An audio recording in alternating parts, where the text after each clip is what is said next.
Hey, so tonight we're going to talk about something that'll make you super grateful for that hot shower you took today. We're diving into Victorian hygiene, and trust me, it's going to be a wild ride. Think fancy dresses and top hats? Yeah, well, let's just say what was happening underneath those beautiful clothes was the not so beautiful. Oh, and if you're enjoying these stories, I'd really appreciate a like or subscribe. Super curious where you're all listening from, so drop a comment with your location and what time it is there. Always blows my mind how people are falling asleep to this all over the world.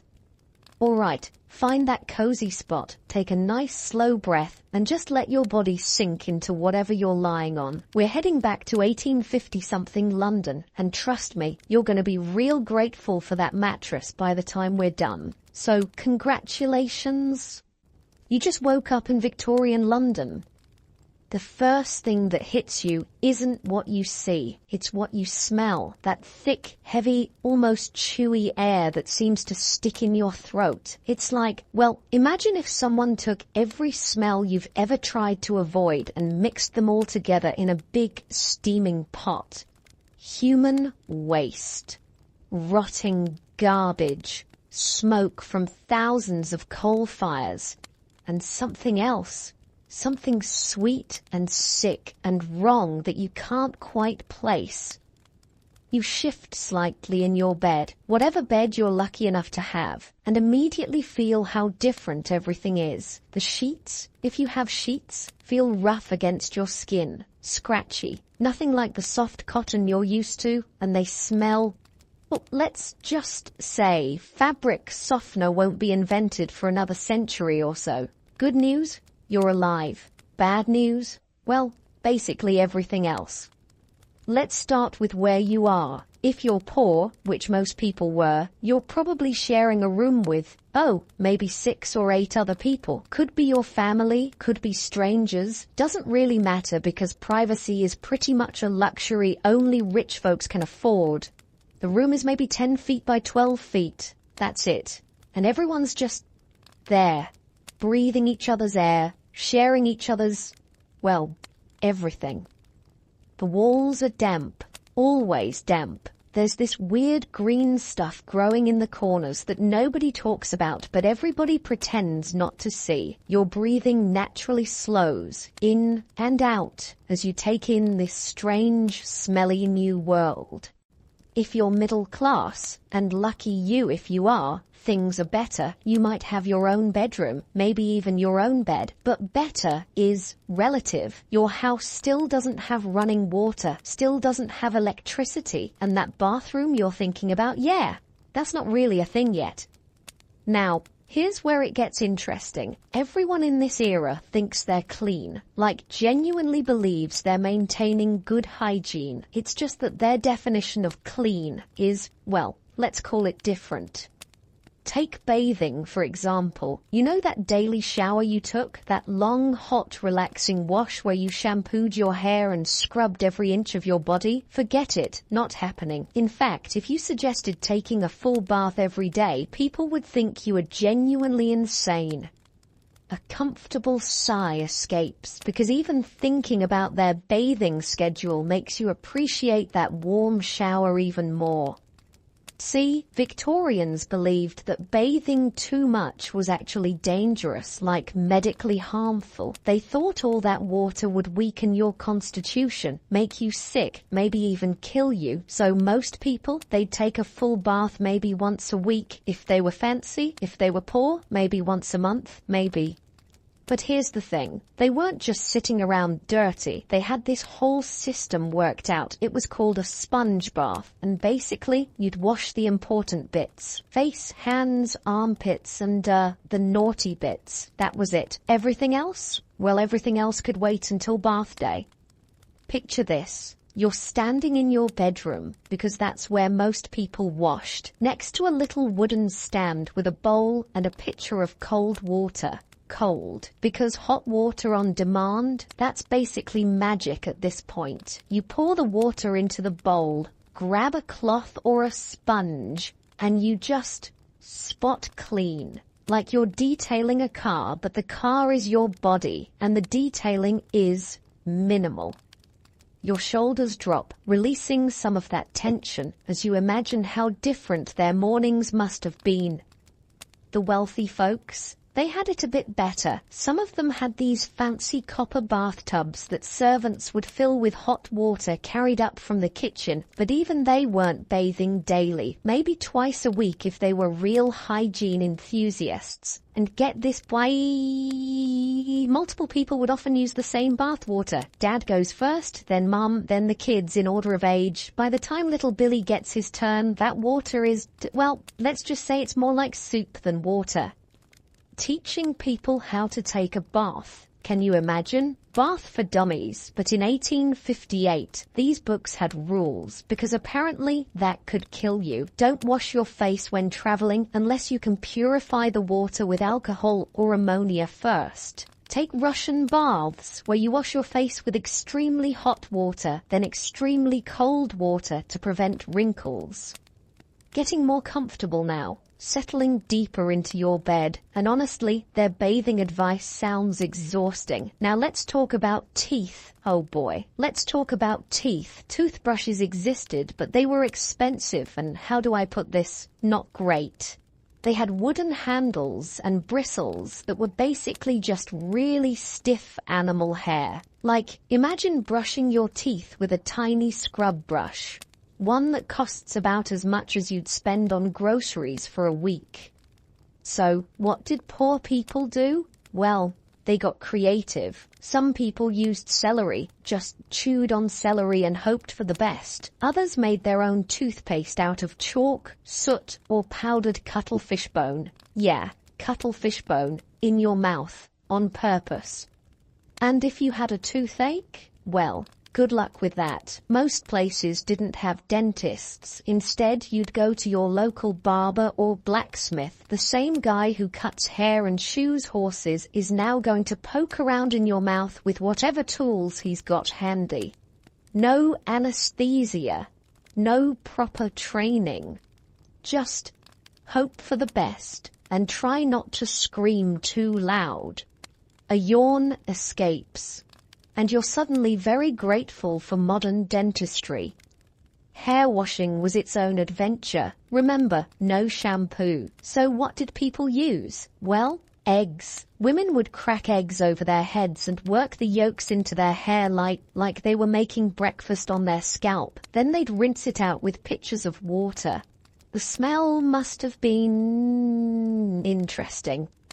Other popular options included vinegar mixed with water, black tea, rum, or rosemary. Basically, if it was in the kitchen and liquid, someone probably tried washing their hair with it. The wealthy had access to fancier concoctions, but even they were basically making their own shampoo out of whatever was lying around. And here's the kicker. They only washed their hair maybe once a month. Maybe. Women's hair was considered their crowning glory, so they'd pile it up in elaborate styles and leave it that way for weeks. They'd add oils and pomades to keep it healthy, but, well, those oils would go rancid after a while, so their beautiful hair would smell like rancid fat. Lovely.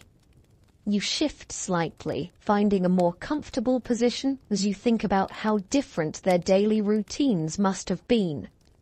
Laundry was a whole other nightmare. No washing machines, obviously. Everything had to be done by hand, and soap was expensive, so people got creative. Oil stains were treated with chalk, blood and grass stains were removed with kerosene, other odors were fought with milk.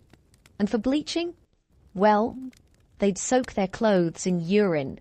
Human urine. Because urine contains ammonia, which is actually a pretty good cleaning agent. But still, urine. The whole process took forever. You'd haul water, heat it up, scrub everything by hand, rinse it, and then hang it to dry. A full wash day could take all day, literally all day. So most people only did laundry once a week if they were lucky. Some people went longer, which means, well, people wore the same clothes for days at a time, sometimes weeks. That beautiful Victorian outfit you're picturing? It probably hadn't been washed in a while.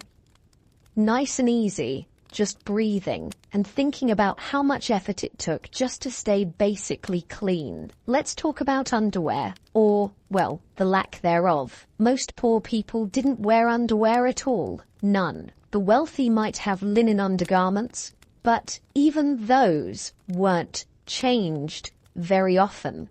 And women's clothing?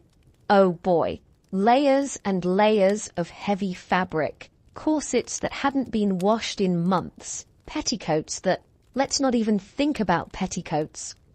All of this clothing would absorb sweat, body odor, food smells, smoke from fires, everything, and it would just stay there, trapped in the fabric until the next wash day, which, remember, might not be for weeks. So picture walking down a London street in the summer, hundreds of people, all wearing heavy, unwashed clothing, all smelling like, well, themselves, plus whatever they'd eaten for breakfast, plus smoke from coal fires, plus horse manure from the streets, plus, well, you get the idea. The smell would be intense, like a physical presence following you around, something you could taste in the air. Your breathing naturally slows, settling deeper into this strange world where staying clean was a daily struggle nobody really won. And that was just personal hygiene. We haven't even talked about the streets yet. Oh, the streets.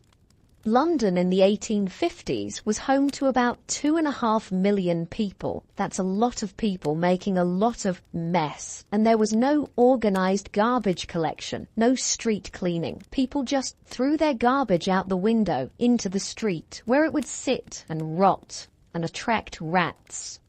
Human waste was, well, that's a whole other story. Most houses didn't have toilets. Instead, people used chamber pots. Basically, you'd do your business in a pot under your bed, and then, well, someone had to empty it, usually into the street, or into a shared privy in the backyard, or if you were really lazy, just out the window.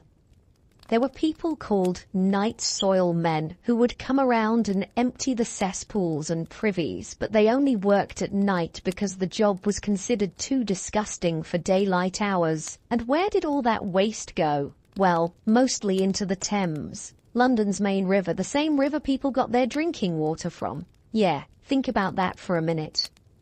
You settle deeper into your bed, muscles relaxing, as you try to imagine living in a world where the river you drink from is also the place everyone dumps their sewage. The horses made it worse. London ran on horsepower. Thousands and thousands of horses pulling carriages, delivery wagons, omnibuses, and horses poop a lot. It was estimated that a single horse produced about 35 pounds of manure per day. Multiply that by thousands of horses and, well, you do the math. All of this waste would pile up in the streets. When it rained, it would wash around, creating these, let's call them rivers of nastiness. When it was dry, it would bake in the sun and create clouds of dust. Dust that was, well, let's just say you didn't want to breathe it.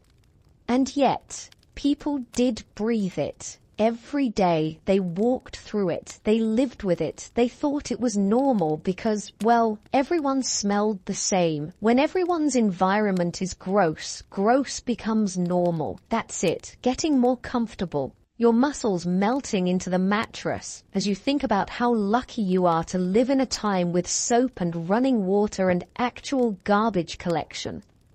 The thing is, Victorians weren't stupid. They knew things were unpleasant. They just didn't really understand why people kept getting sick. They had this theory called miasma theory that basically said diseases were caused by bad air, bad smells. They thought if you could smell something foul, it could make you sick. Which, I mean, they weren't completely wrong. Bad smells usually meant bad sanitation, and bad sanitation definitely led to disease. But they thought the smell itself was the problem, not the underlying conditions causing the smell. So their solution was perfume. Lots and lots of perfume. Instead of fixing the source of the smell, they just tried to cover it up. Rich people would douse themselves in expensive fragrances. Poor people would use whatever they could find, maybe some cheap cologne or flowers or herbs. But here's the thing about trying to cover up the smell of unwashed bodies, unwashed clothes, and sewage-filled streets with perfume. It doesn't really work. It just creates this weird, sickly, sweet combination that's somehow worse than the original smell. Imagine vanilla air freshener mixed with, well, a porta potty. That's basically what wealthy Victorians smelled like. A comfortable sigh escapes, and you're so grateful for modern understanding of hygiene and disease.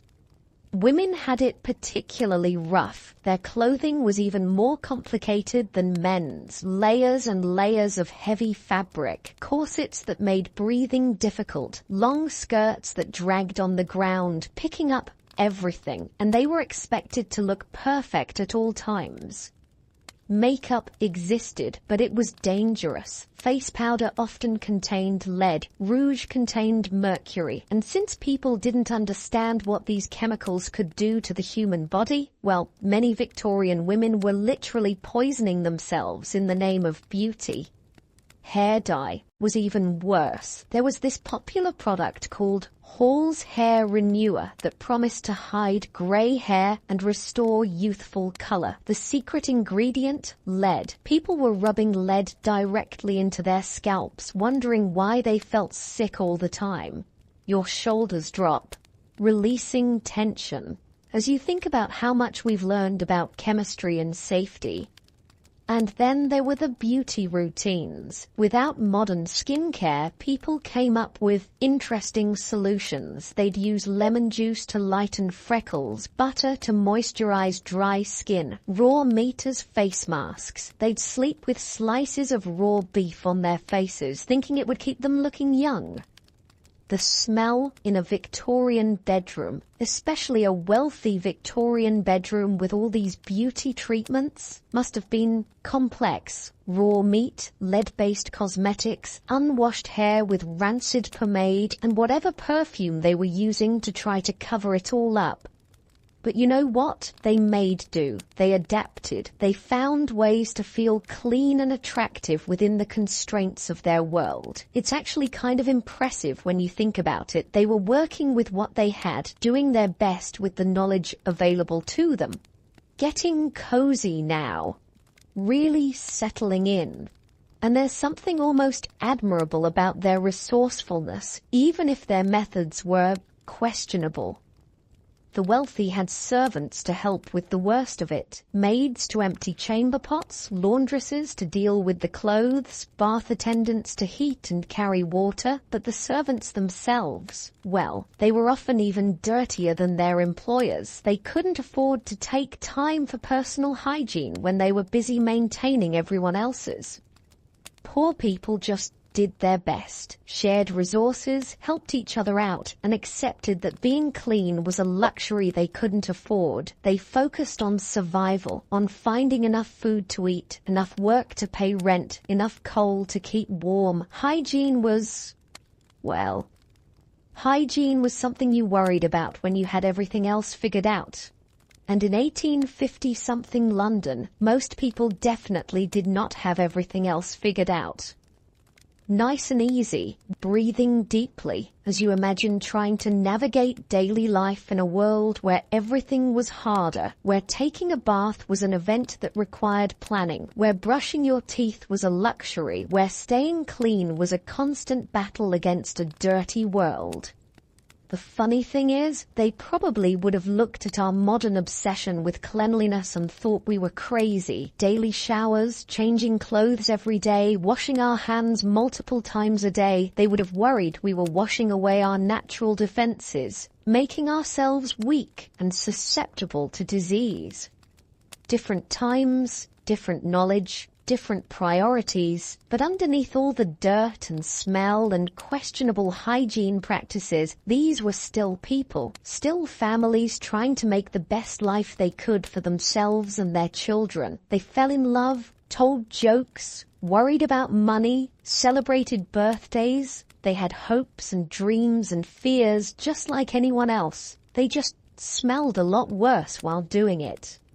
Settling deeper, that heavy, comfortable feeling spreading through your body as the strange world of Victorian London starts to feel a little more real, a little more human, despite all its challenges and unpleasant realities. But let's talk about something that'll really make you appreciate modern plumbing. Victorian toilets, or, well, the lack thereof.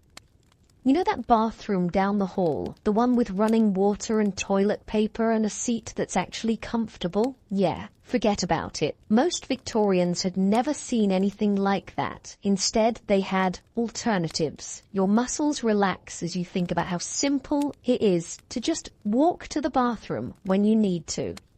If you were poor, and again, most people were, you shared an outhouse with maybe 100 other families. Picture this, one wooden shack built over a deep pit in a shared courtyard behind a row of houses. No privacy, no paper, no way to wash your hands afterward, just a hole in the ground with a wooden seat over it. The smell. Oh my God, the smell, especially in summer. It was like a physical wall you had to walk through just to get close to the thing. And the flies, so many flies, they'd swarm around the opening and you'd just have to deal with it. A yawn escapes and you're suddenly very grateful for indoor plumbing.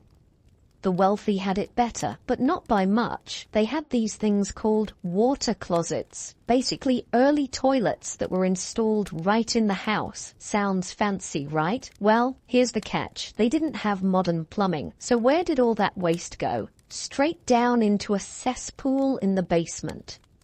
Yeah, a big open pit of human waste directly under the house, just sitting there, fermenting. The idea was that eventually someone would come and empty it, but, well, that didn't always happen on schedule. When the cesspool got full, the smell would start seeping up through the floorboards. The whole house would reek, and I mean reek. People would wake up in the morning feeling sick from the fumes that had been building up overnight. So they'd call the night soil men. These were the guys who specialized in emptying cesspools and privies. They only worked at night because, well, the job was considered too disgusting for daylight hours. Can you imagine? The work was so gross that it was literally illegal to do it when people could see. Your breathing naturally slows, settling deeper as you try to imagine living above a basement full of sewage. These night soil men would show up with shovels and buckets and, well, they'd dig. They'd haul buckets of human waste up from the basement and load it onto carts. The smell during this process was indescribable. Neighbors would close their windows and stuff rags under their doors, but the stench would still seep in. And where did all this waste go? Well, that's where it gets interesting. See, human waste was actually valuable. Farmers needed fertilizer and, well, human poop makes excellent fertilizer. So the night soil men would sell it. They'd cart it out to farms outside the city and sell it to farmers who would spread it on their fields. Which means the vegetables you'd eat for dinner were literally grown in human waste. From the city, where people were dying of cholera and typhoid and God knows what else. The cycle was, well, it was pretty gross when you think about it. Getting more comfortable. And honestly, thinking about their farming practices makes you appreciate modern agriculture. But here's the thing, even this system was breaking down by the 1850s. London was just too big, too many people producing too much waste. The night soil men couldn't keep up. Cesspools were overflowing, streets were flooded with sewage when it rained, and diseases were spreading like wildfire.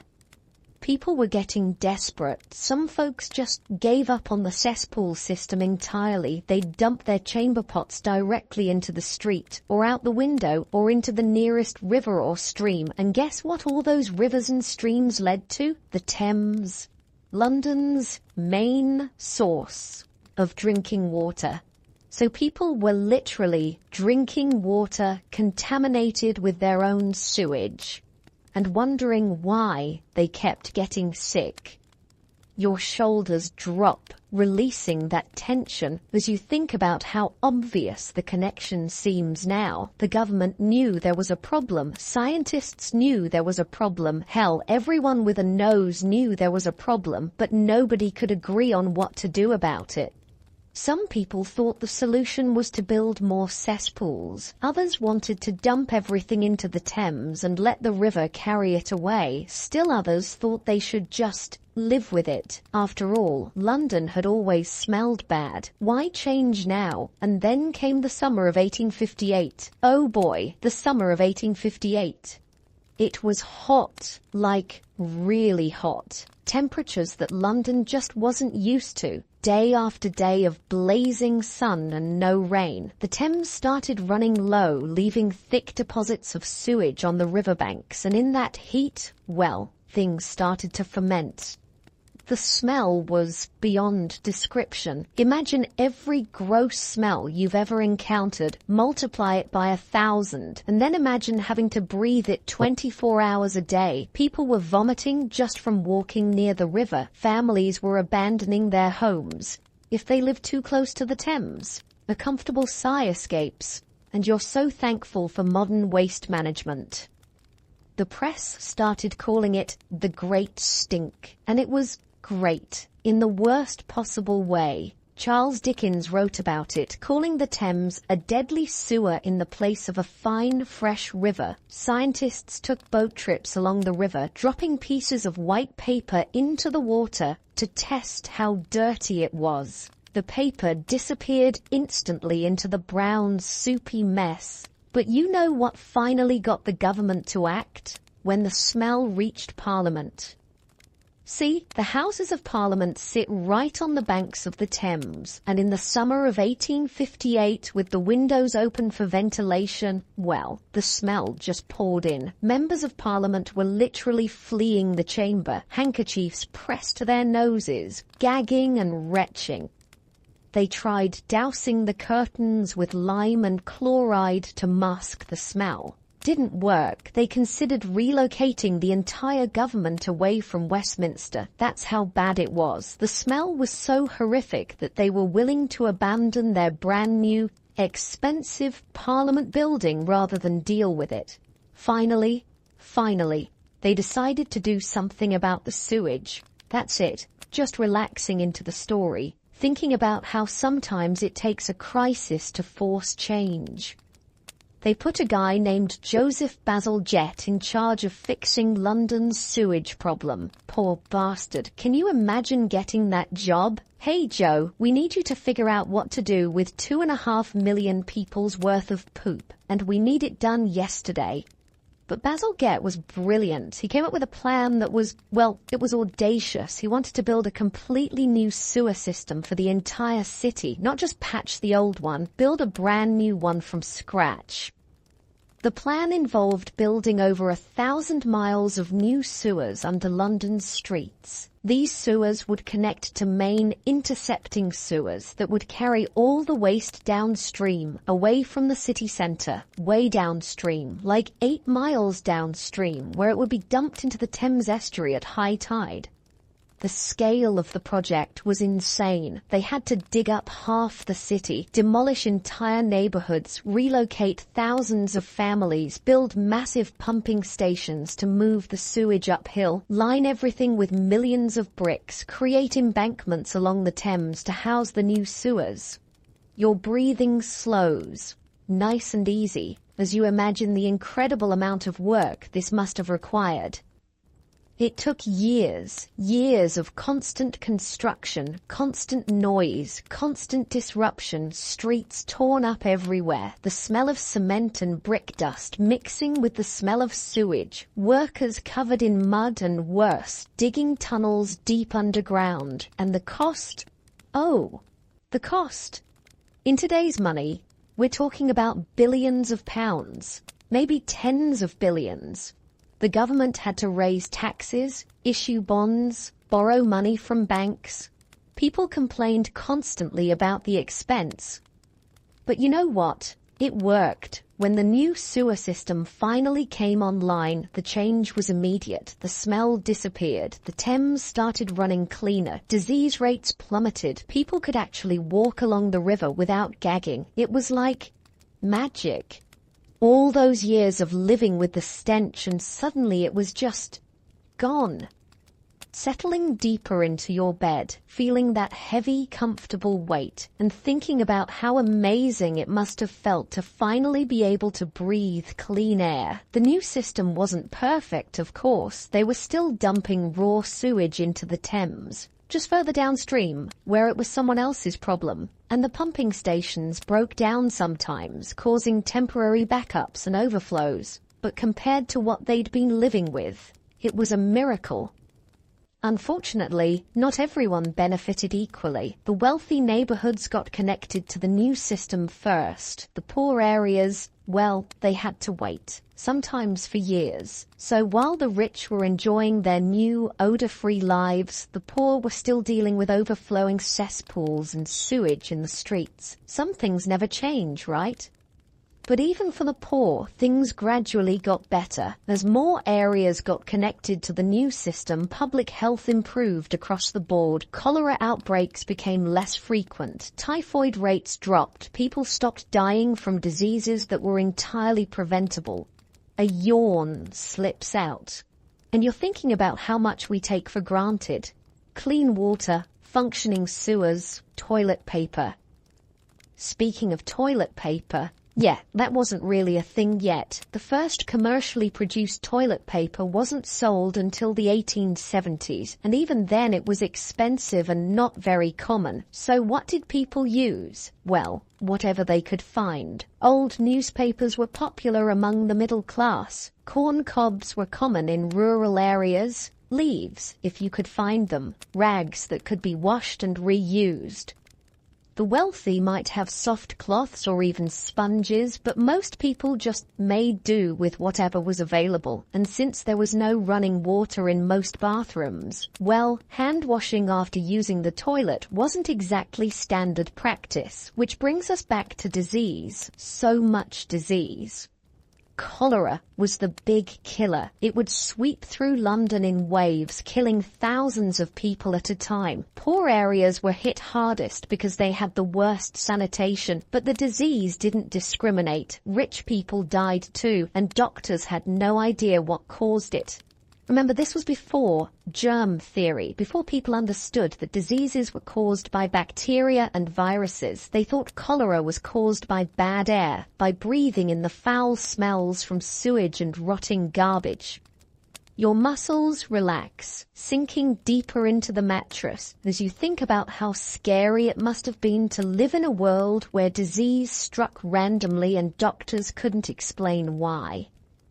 So their treatments were, well, let's call them creative. They'd try to purify the air with strong-smelling herbs. They'd burn sulfur or tar to create smoke that would supposedly chase away the disease. They'd give patients massive doses of opium or alcohol, thinking it would help them fight off the infection. None of it worked, of course. People kept dying. Families would lose multiple members in a single outbreak. Children were especially vulnerable. And through it all, the sewage kept flowing into the Thames, the same river people were drinking from. There was this one doctor, John Snow, who figured out the connection between contaminated water and cholera. He proved that people were getting sick from drinking sewage-contaminated water, not from breathing bad air. But nobody believed him. The medical establishment thought he was crazy. It wasn't until years later, after the Great Stink and the new sewer system, that people started to accept his theory. By then, thousands of people had died needlessly, nice and easy, just breathing, and thinking about how frustrating it must have been to know the solution, but not be able to convince anyone to listen.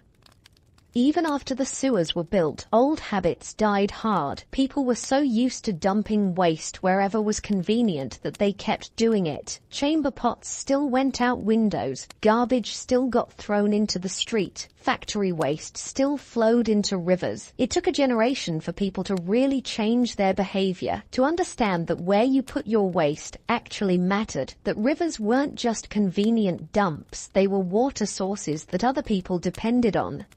The new sewer system helped, but it wasn't a complete solution. It was more like a really good start, a foundation that future generations could build on, and build on it they did. Over the decades that followed, London kept improving its sanitation systems. They added treatment plants, they built better pumps, they connected more neighborhoods, they started regulating what factories could dump into the sewers. Slowly, very slowly, London transformed from one of the dirtiest cities in the world to one of the cleanest. Your breathing naturally deepens, settling into that warm, heavy feeling as you think about the incredible transformation that happened over just a few decades. The irony is that all this infrastructure, the sewers, the treatment plants, the regulations, it's basically invisible to most people. You turn on a tap and clean water comes out. You flush a toilet and waste disappears. You walk down the street and it doesn't smell like an open sewer. We don't think about it because it works so well, because people like Bazalgette did their job so thoroughly that we can just take it for granted. But for Victorians, especially in those years before the new sewer system, dealing with waste was a constant daily struggle. Every trip to the privy was an ordeal. Every drink of water was a gamble. Every breath of air carried the smell of decay and disease. They lived with it because they had to, because they didn't know there was an alternative, because they thought that's just how cities worked. Getting more comfortable, muscles melting into the bed, and feeling so grateful for all the invisible infrastructure that makes modern life possible. Even their clothes reflected the reality of living in a dirty world. Dark colors were popular because they hid stains better. Heavy fabrics were preferred because they lasted longer between washings. Elaborate decorations and patterns helped disguise spots and smudges. Fashion wasn't just about looking good. It was about looking good in a world where staying clean was nearly impossible. Women's long skirts weren't just fashionable. They were practical. They hid dirty shoes and stockings. They swept along the ground, picking up mud and refuse. But that was better than having your legs exposed to all the filth in the streets. Men's dark suits served the same purpose. Coal dust, horse manure, sewage splashback, it all blended into dark wool. A gentleman could walk through the streets of London and still look relatively presentable when he arrived at his destination. That's it, nice and relaxed, thinking about how every aspect of their lives was shaped by the reality of living in a dirty world.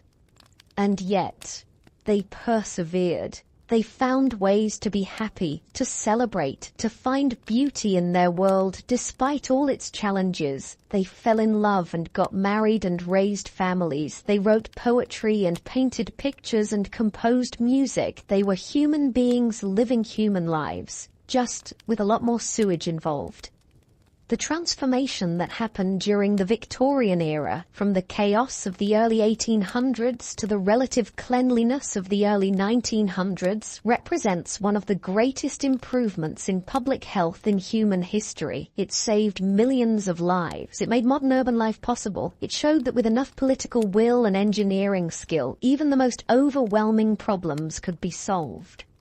Your body feels heavy and comfortable, settling deeper as you think about the incredible resilience and ingenuity of people facing seemingly impossible challenges. But let's talk about something that really shows how different things were: women's hygiene during that time of the month. You know those convenient products you can just pick up at any store, the ones designed specifically for comfort and protection? Yeah, those didn't exist at all.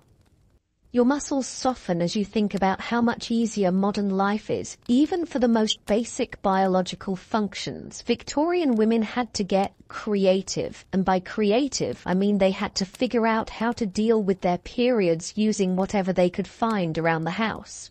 Most women used rags, literally just strips of cloth torn from old clothing or linens. They'd fold them up, position them as best they could, and hope for the best.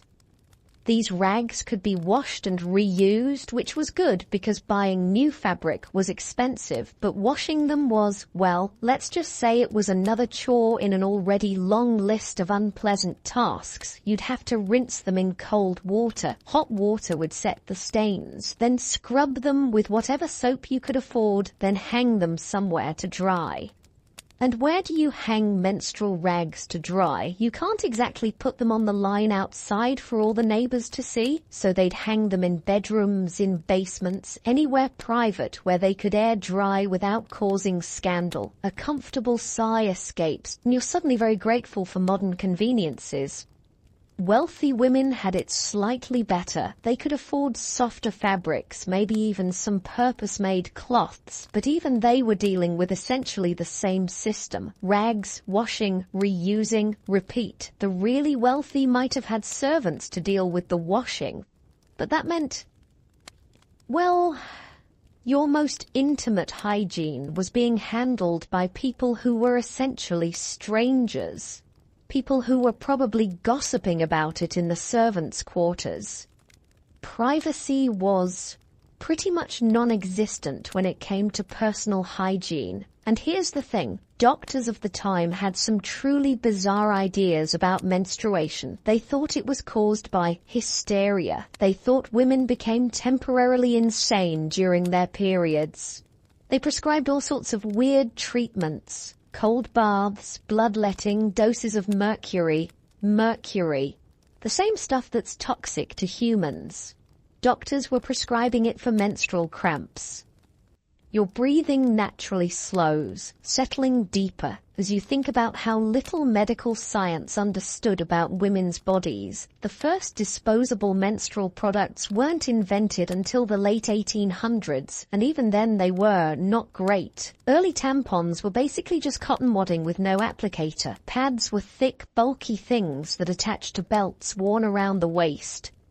And they were expensive. Really expensive. Most women couldn't afford them, so they stuck with the rag system well into the 20th century. But at least by then, people were starting to understand that menstruation was normal, that it wasn't caused by moral failing or mental illness, that women didn't need to be locked away or treated like invalids once a month. Progress, but very slow progress. Speaking of medical treatments, oh boy. Victorian medicine was, let's call it, experimental. Doctors didn't really understand what caused most diseases, so their treatments were basically just educated guessing, and some of the guesses were, well, terrifying. Take bloodletting, for example. Doctors thought that most illnesses were caused by having too much blood, so their solution was to drain some out. They'd use leeches or make cuts in your arms or use special cups to suck blood out through your skin. Feeling weak and dizzy? Must be too much blood. Headache? Definitely too much blood. Broken leg? Well, probably still too much blood. Somehow. Nice and easy, just breathing and thinking about how scary it must have been to get sick in an era when the cure might be worse than the disease. Mercury was the wonder drug of the Victorian era. Doctors prescribed it for everything. Syphilis, depression, constipation, teething in babies. If you had a problem, mercury was probably going to be part of the solution.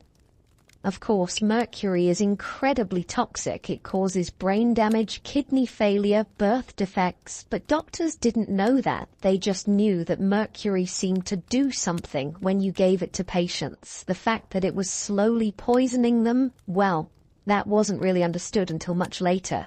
People would come to doctors with minor ailments and leave with mercury poisoning, which caused new symptoms, which required more treatment, which often involved more mercury. It was a vicious cycle that probably killed more people than it helped. Opium was another popular treatment for everything. Couldn't sleep? Opium. In pain? Opium. Crying baby? Give the baby some opium. Yes, they gave opium to babies regularly. There were patent medicines specifically marketed for teething infants that were basically just opium syrup. Mrs. Winslow's soothing syrup was incredibly popular among mothers because it would instantly calm fussy babies. Your shoulders drop, releasing tension as you realize how dangerous everyday life was when nobody understood basic pharmacology. The thing is, opium did work. It relieved pain, helped people sleep, calmed anxiety, but it was also incredibly addictive. Victorian England had a massive opium addiction problem, partly because doctors were prescribing it for everything and partly because people could buy it over the counter at any pharmacy. You could walk into a chemist's shop and buy laudanum, which was basically liquid opium, the same way you'd buy aspirin today. No prescription needed, no questions asked. Housewives were buying it for menstrual cramps and accidentally becoming opium addicts. Workers were using it for back pain and couldn't stop. Children were being given it for minor illnesses and developing dependencies before they could even walk. And nobody really understood why people kept wanting more and more of these medicines. Addiction wasn't well understood. People thought it was a moral failing, not a medical condition. Getting more comfortable now, muscles relaxing, as you think about how much medical science has advanced. Surgery was basically a death sentence. There was no anesthesia until the very late Victorian period, and even then it was dangerous and unpredictable. Most surgical procedures were done with the patient fully conscious, held down by assistants while the surgeon worked as quickly as possible. Can you imagine having a tooth pulled or a limb amputated or a tumor removed while you're completely awake and feeling everything? They'd give you a leather strap to bite down on and a shot of whiskey, and that was about it for pain management. Surgery was something you only did if the alternative was certain death. And even if you survived the procedure, infection was almost guaranteed. Doctors didn't understand that they should wash their hands or sterilize their instruments. They'd go from examining diseased corpses to performing surgery without even wiping their hands clean. Hospital infections killed more people than the original injuries or illnesses. Going to a hospital was often riskier than just staying home and hoping for the best. A yawn escapes, and you're so grateful for modern medicine and sterile surgical procedures. Dentistry was even worse than regular medicine. Most people just lived with toothaches until the teeth fell out or the pain became absolutely unbearable. When they finally sought treatment, it usually meant extraction. And extractions were done without anesthesia, using pliers or other crude tools. The dentist, who was often just the local blacksmith or barber, would grab the tooth and yank it out as quickly as possible while you screamed. Rich people could afford to have false teeth made, but they were not great. Early dentures were carved from wood, or made from the teeth of dead people, or even from animal teeth. They didn't fit well, they made eating difficult, and they rotted quickly. George Washington famously had multiple sets of dentures, and none of them worked very well. His last set was made from hippo teeth and gold wire. Can you imagine trying to eat with hippo teeth wired into your mouth? Most people just went without teeth. They'd eat soft foods, mumble when they talked, and look decades older than they actually were. Your breathing deepens, settling into the story, thinking about how much we take modern dental care for granted. But here's something interesting. Despite all these medical challenges, people still tried to look their best. Beauty standards existed, and people went to incredible lengths to meet them. Pale skin was fashionable because it showed you didn't have to work outside in the sun. So women would do everything possible to stay pale. They'd use parasols, wear long gloves, cover their faces with veils. And if natural paleness wasn't enough, they'd use makeup. Lead-based face powder was incredibly popular because it created a perfectly white, smooth complexion. The fact that lead causes brain damage and death, well, that wasn't really understood. Women would literally poison themselves daily for the sake of fashion. Rouge was made with mercury or other toxic substances. Lipstick contained lead. Eyeliner was made with antimony, which could cause blindness.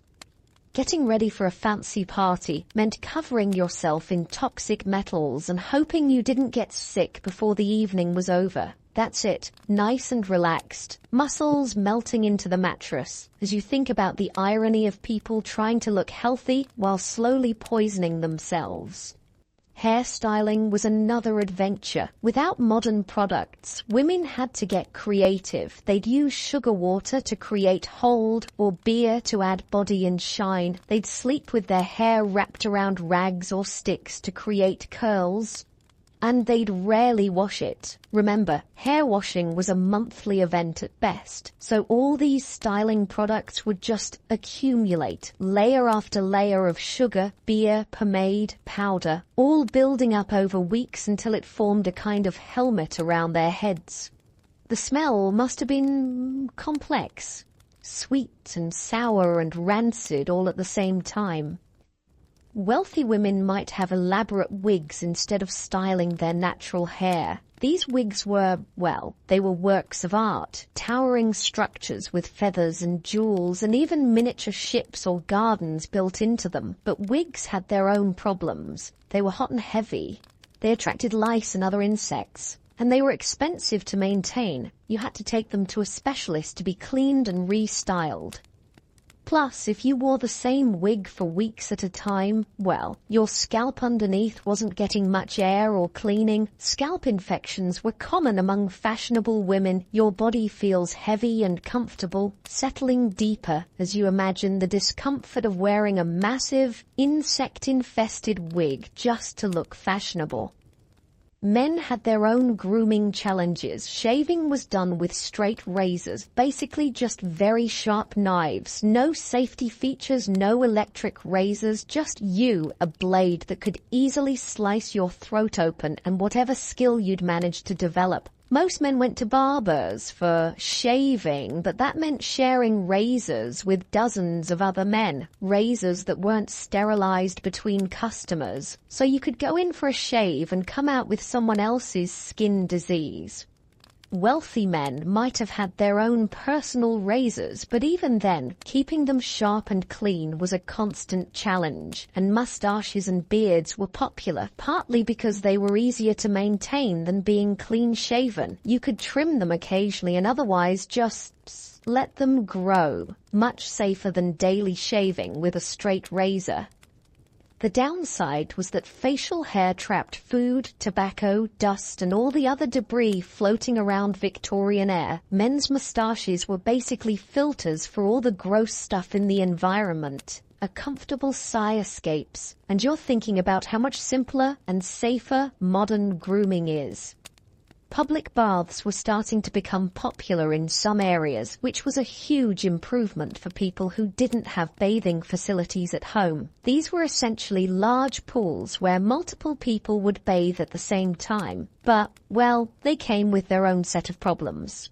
The water wasn't changed very often. People with all sorts of diseases and skin conditions would use the same pools, and there was no filtration or chemical treatment to kill bacteria.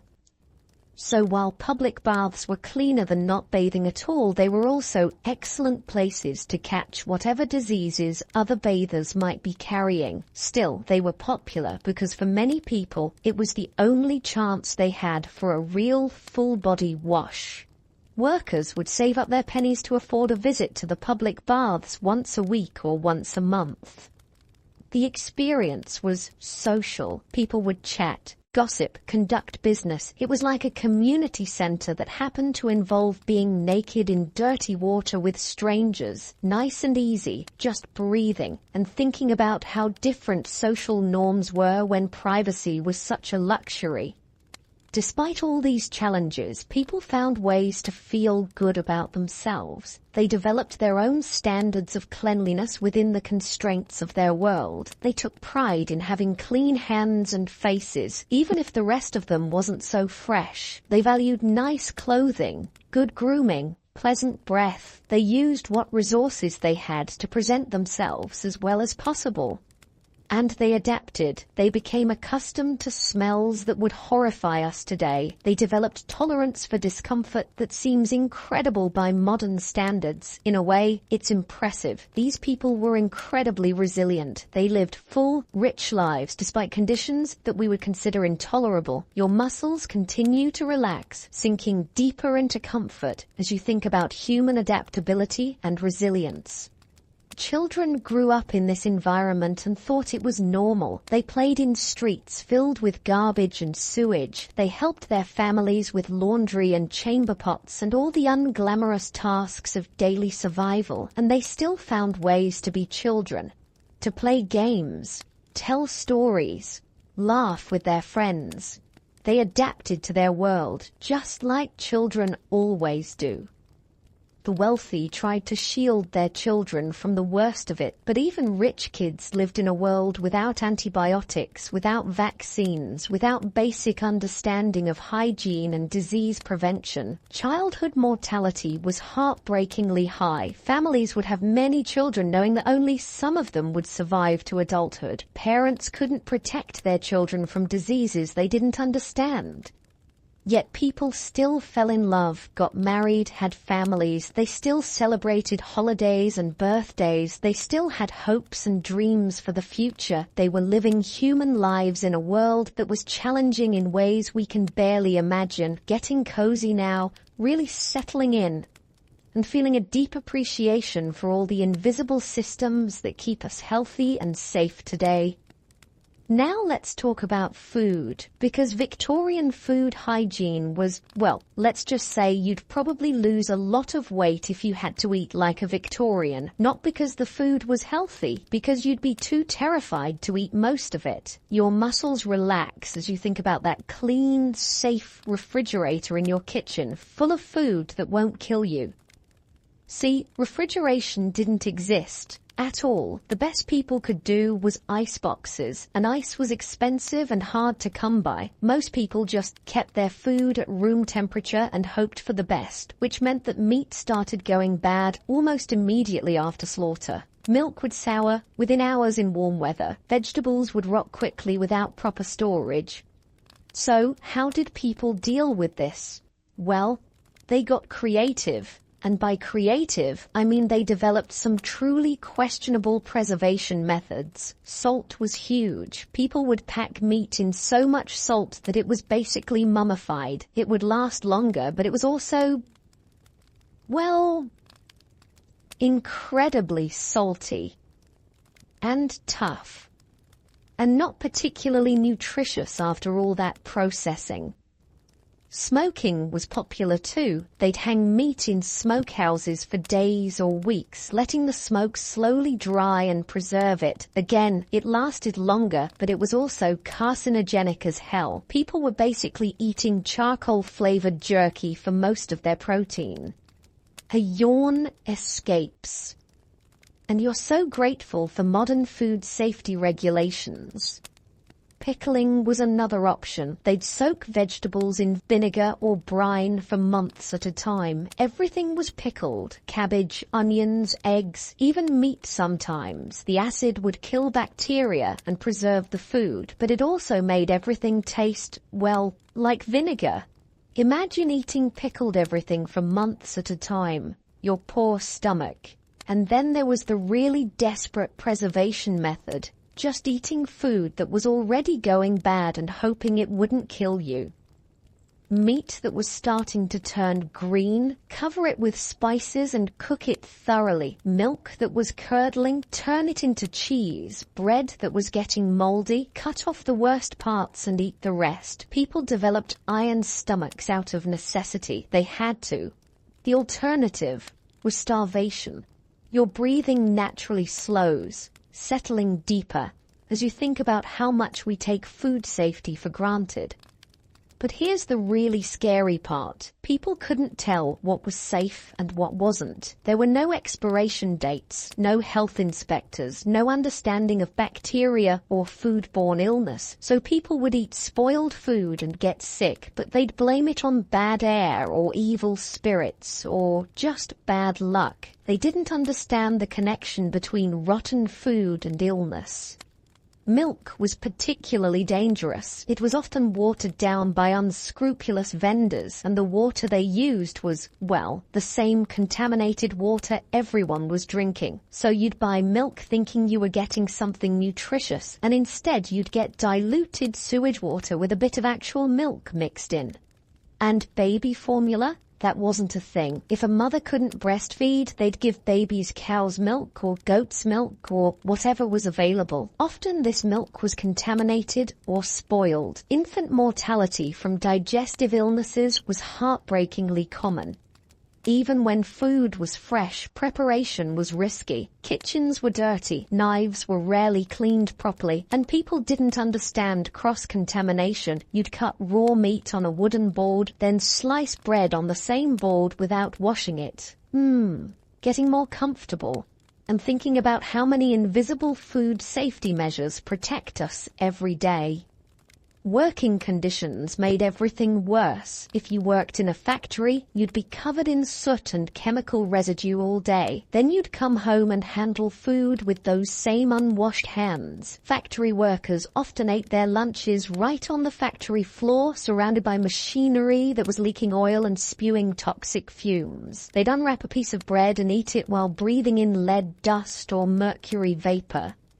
Miners had it even worse. They'd spend all day underground, covered in coal dust or mineral particles, then eat their meals down in the mine. Black lung disease was common, partly from breathing contaminated air while eating. And agricultural workers, they were handling manure all day, both human and animal manure, remember, then eating their lunches with those same hands. No wonder disease spread so quickly in rural areas.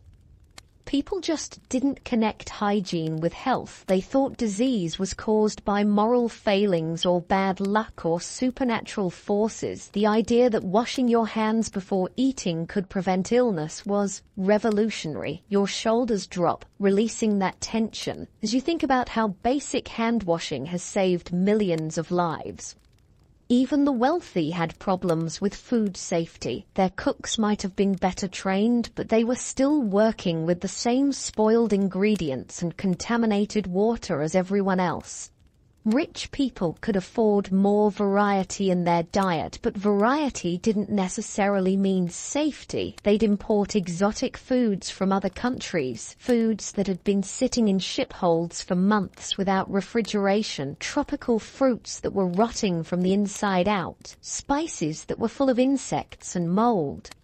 And fancy Victorian dinner parties, those elaborate multi-course meals that lasted for hours. The food was sitting out at room temperature the entire time. By the time they got to the 7th or 8th course, they were basically eating science experiments.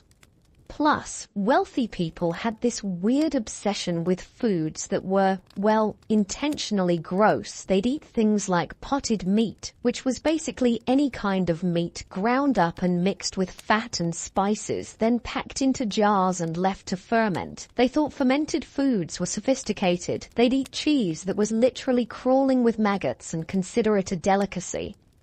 Nice and easy. Just breathing. And honestly, some Victorian delicacies sound absolutely horrifying. The poor had their own food challenges. They couldn't afford fresh meat or vegetables most of the time, so they'd buy whatever was cheapest, which was usually whatever was about to go bad that the vendors couldn't sell to anyone else. There were markets specifically for second-hand food, meat that was starting to turn, produce that was bruised or rotting, dairy products that were past their prime. Poor people would shop these markets because it was all they could afford. And street vendors? Oh boy, street vendors would sell food that had been sitting out in the sun all day, covered in flies and dust and God knows what else. Meat pies made from mystery meat, milk that had been sitting in dirty containers, bread that was more sawdust than flour. But people were hungry, and hungry people eat whatever they can get. A comfortable sigh escapes, and you're thinking about how food insecurity makes every choice a gamble. Alcohol was often safer than water, which led to some interesting dietary habits. People would drink beer or wine with every meal, including children. It wasn't that they were trying to get drunk. It was that fermented beverages were less likely to make you sick than contaminated water. So Victorian children would start their day with small beer, a low-alcohol brew that was considered a breakfast drink. Workers would drink beer throughout the day to stay hydrated. Even babies were sometimes given diluted alcohol instead of water. This led to a society where mild intoxication was basically the default state for a lot of people. Not drunk exactly, but not completely sober either, which probably made the smells and discomfort of daily life a bit more tolerable, honestly. The spice trade existed partly because spices helped mask the taste of spoiled food. If your meat was going bad, you'd load it up with pepper and cinnamon and hope for the best. Strong flavors covered up the taste of decay. That's why Victorian cooking was so heavily spiced compared to earlier periods. It wasn't just about flavor, it was about survival. Your breathing deepens, settling into the story, thinking about how every aspect of their lives was shaped by the constant threat of illness and contamination. Public health measures were minimal. There were no health inspectors checking restaurants or food vendors. No regulations about how food should be stored or prepared. No requirements for clean water or proper waste disposal.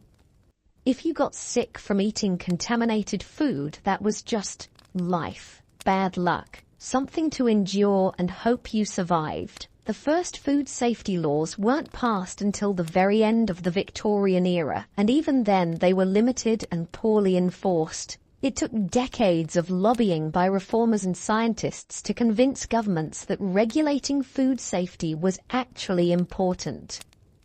Before that, it was basically buyer beware. If a vendor wanted to sell you rotten meat covered in flies, that was perfectly legal. If a baker wanted to mix sawdust into his bread to make it cheaper, no problem. Fraud was rampant in the food industry. Milk was watered down, beer was diluted, bread was mixed with chalk or alum to make it look whiter. People were paying for food and getting, well, not food.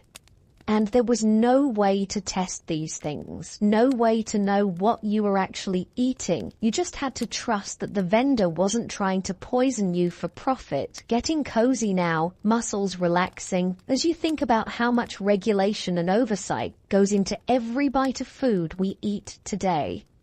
The wealthy tried to protect themselves by hiring food tasters or buying from trusted vendors, but even that wasn't foolproof. Rich people got food poisoning too. They just had better access to medical care when it happened. Poor people often had no choice but to eat whatever they could afford. Even if they suspected it might be contaminated, better to risk getting sick than to definitely starve. And children. Children were especially vulnerable. Their developing immune systems couldn't handle the constant assault of contaminated food and water. Child mortality from digestive illnesses was one of the leading causes of death. Parents would watch their children get sick over and over again from the food they were providing, but there wasn't much they could do about it. Clean, safe food was a luxury most families couldn't afford.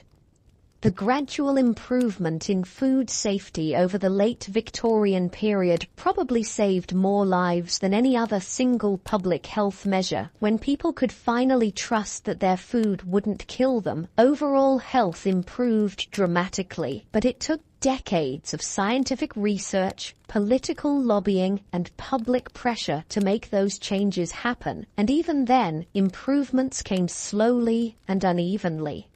That's it. Really settling in now, thinking about how many invisible systems work together to keep us safe and healthy. Personal hygiene standards started to improve gradually as well, but change was slow. The wealthy led the way, partly because they could afford soap and clean water, and partly because they had social pressure to maintain appearances. Middle-class families started bathing more frequently, maybe twice a week instead of once. They started changing their clothes more often. They invested in better soap and grooming products, but old habits died hard. Even wealthy families who could afford daily baths often didn't take them because they'd been raised to believe that too much bathing was unhealthy.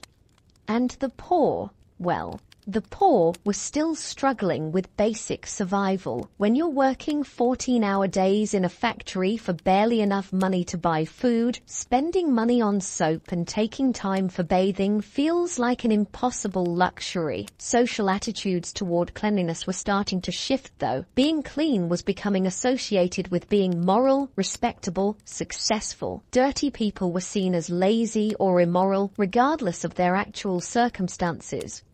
This created pressure to at least appear clean. Even if you couldn't afford to actually be clean, people would wash their hands and faces carefully, keep their visible clothing as clean as possible, and hope nobody noticed the rest. Your body feels heavy and comfortable, sinking deeper into the mattress as you think about the social pressure to maintain appearances even when basic hygiene was so difficult.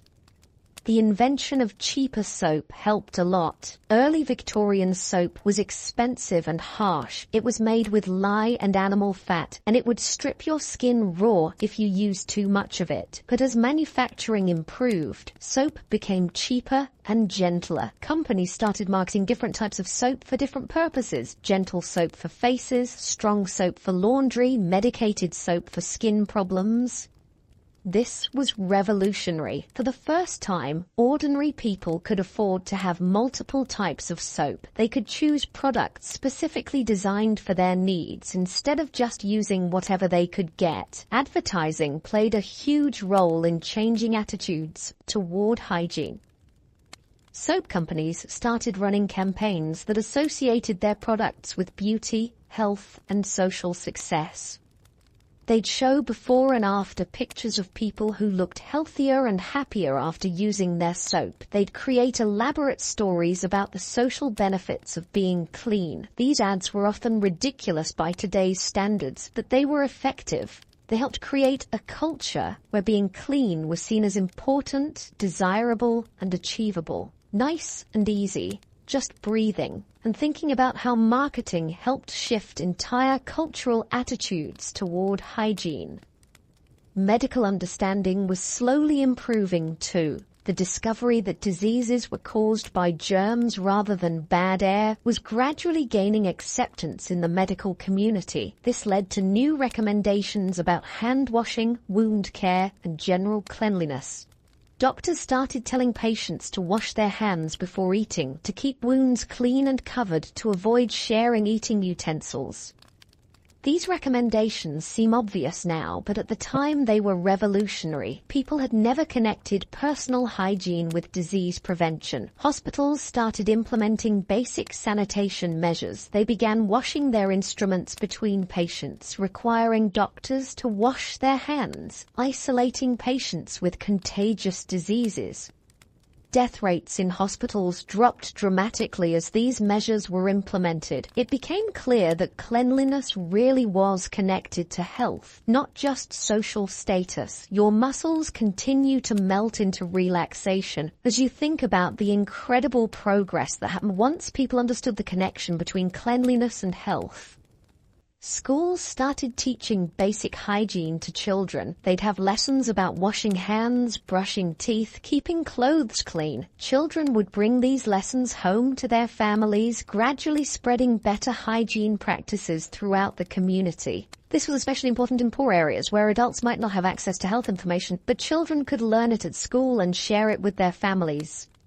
Public health campaigns began promoting basic sanitation measures. Posters would show people how to wash their hands properly, how to dispose of waste safely, how to keep their homes clean. These campaigns were often funded by soap companies or other businesses that benefited from increased hygiene, but they still provided valuable public education. The message was simple but revolutionary. Being clean will keep you healthy. Taking care of your body is important. You have some control over whether you get sick. Settling deeper now, feeling that warm, heavy comfort as you think about how empowering it must have been to finally understand that you could take steps to protect your own health.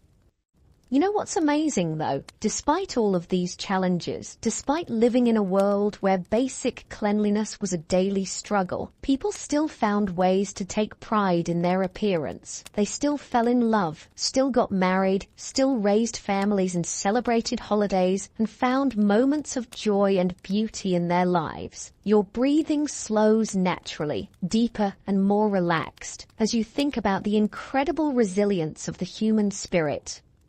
Victorian women would spend hours getting ready for special occasions, even with all the limitations they faced. They'd carefully wash their faces and hands with whatever soap they could afford. They'd brush their hair for what felt like forever, trying to work through weeks of accumulated oils and styling products. They'd put on their best dress, the one they'd been saving and carefully maintaining for months. They'd add whatever jewelry or accessories they owned. They'd dab a bit of perfume on their wrists, hoping it would last the evening. And you know what? They felt beautiful. They felt special. They felt ready to face the world. Because beauty, real beauty, isn't about having perfect hygiene or expensive products. It's about feeling good in your own skin, whatever that skin happens to smell like. The wealthy had more resources. Sure, they could afford better soaps, finer clothing, more elaborate beauty routines. But they were dealing with the same basic limitations as everyone else. No running water, no understanding of germs, no effective medicine. A comfortable sigh escapes, and you're thinking about how people have always found ways to feel good about themselves, regardless of their circumstances. Rich Victorian women would have servants to help them dress and do their hair, but those servants were often dirtier than their employers. The irony was that the people maintaining everyone else's cleanliness often had no time or resources to maintain their own. Maids would spend their days washing other people's clothes, cleaning other people's chamber pots, helping other people bathe, then go home to their own overcrowded, unsanitary living conditions. Butler and footman would polish silver and serve elaborate meals while wearing gloves to hide their own unwashed hands. They'd maintain perfect posture and impeccable manners while their own bodies were crying out for basic care. The class system meant that cleanliness became a marker of social status. If you could afford to be clean, you were obviously successful. If you were dirty, you were obviously poor and probably morally deficient too. This created enormous pressure on working class people to at least appear clean. Even when they couldn't afford to actually be clean, they'd wash their hands and faces obsessively, keep their visible clothing as neat as possible and hope nobody looked too closely. Your shoulders naturally drop, releasing that tension as you think about the unfairness of judging people's character based on things they couldn't control. But slowly, very slowly, things began to change. The Great Stink of 1858 was really the turning point. When the smell from the Thames became so bad that even Parliament couldn't function, the government finally had to act. Bazalgette's sewer system wasn't just about moving waste away from the city centre, it was about fundamentally changing how people thought about sanitation and public health. For the first time, people could see that human engineering could solve problems that had seemed unsolvable. That government action could actually improve people's daily lives in concrete, measurable ways. When the new sewers came online and the smell disappeared, it was like magic. People who had lived their entire lives breathing contaminated air suddenly found themselves able to walk along the Thames without gagging. Property values in previously undesirable areas shot up overnight. People started moving back to neighborhoods they'd abandoned because of the smell. Businesses that had been struggling because customers wouldn't visit them suddenly found themselves thriving. Getting more comfortable, settling deeper into your bed as you imagine what it must have felt like to finally be able to breathe clean air. The psychological impact was enormous. People realized that they didn't have to just accept terrible living conditions. That change was possible, that their lives could actually get better. This sparked a whole movement toward urban reform. People started demanding better housing, cleaner streets, safer working conditions. They organized politically around public health issues. Women played a huge role in this movement. They were the ones dealing with most of the daily challenges of maintaining family health and hygiene. They understood better than anyone how desperately things needed to change. They formed organizations focused on public health, child welfare, and sanitation reform. They lobbied for better housing laws, cleaner water supplies, and improved medical care for the poor. These women were fighting for basic human dignity, the right to living conditions that didn't make you sick, the right to raise children who might actually survive to adulthood. Your breathing becomes slower, more rhythmic, as you think about the courage it took to fight for change in a world that seemed determined to stay the same. Scientific understanding was advancing too. The work of people like Louis Pasteur was beginning to prove that diseases were caused by microorganisms, not by moral failings or bad air. This was revolutionary. For the first time in human history, people could understand why they got sick and what they could do to prevent it. Hand washing went from being a nice social custom to being a medical necessity. Cleaning wounds became a matter of life and death, not just aesthetics. Proper food storage and preparation could literally save lives. The implications were staggering. It meant that poverty didn't have to equal disease, that with proper knowledge and basic resources, people could dramatically improve their own health outcomes. Of course, translating this knowledge into practice took time. Old habits died hard. Many people continued to believe in traditional explanations for disease well into the 20th century, but gradually, very gradually, the message spread. Schools started teaching basic hygiene. Doctors started emphasizing prevention as well as treatment. Public health campaigns promoted hand washing and sanitation. Your eyelids are starting to feel heavy now, that warm, drowsy feeling spreading through your body as you think about the slow but steady progress toward a cleaner, healthier world. The transformation wasn't just about hygiene, it was about hope. For the first time in generations, people could realistically expect their children to have better lives than they did.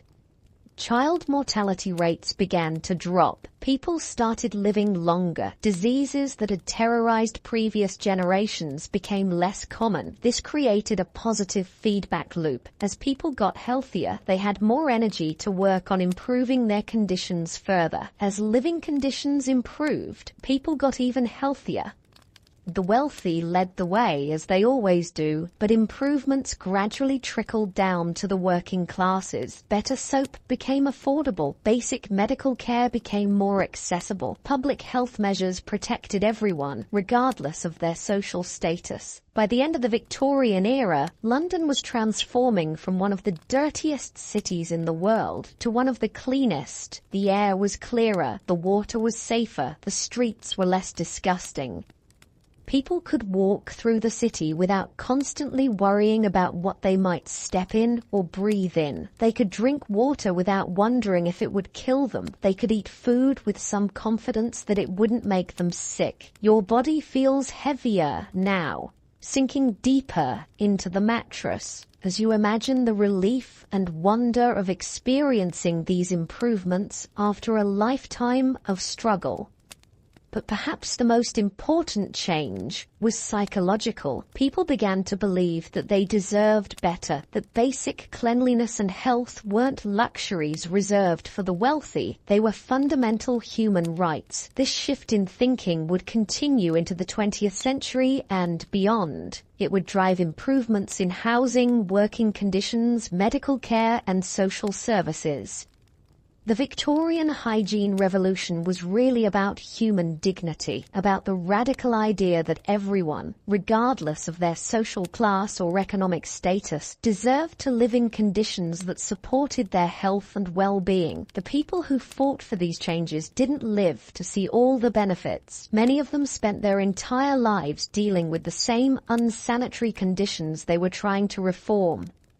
But they believed in the possibility of a better future. They worked toward changes that would benefit their children and grandchildren, even if they couldn't benefit themselves. Your breathing becomes even deeper, more relaxed, as you think about the selflessness and vision it took to work toward a future they might never see. There's something deeply moving about that, about people who were struggling just to survive, taking time and energy to advocate for improvements that might not help them personally. They understood that everyone's health was connected, that diseases didn't respect class boundaries, that improving conditions for the poorest people would ultimately benefit everyone. The Victorian era taught us that even the most overwhelming problems can be solved with enough determination, scientific understanding, and political will. The Great Stink seemed like an impossible crisis. How do you clean up centuries of accumulated waste from a city of millions of people? But they figured it out. They built infrastructure that's still working today.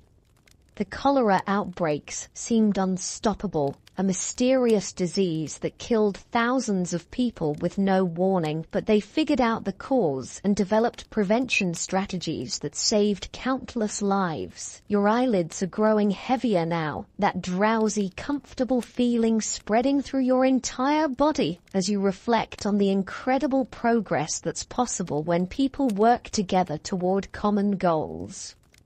Think about your own life for a moment. The shower you took this morning, the clean clothes you put on, the safe food you ate, the medicine you take when you're sick. All of these things exist because of the work that Victorian reformers started, because people who lived in truly terrible conditions refused to accept that things had to stay that way.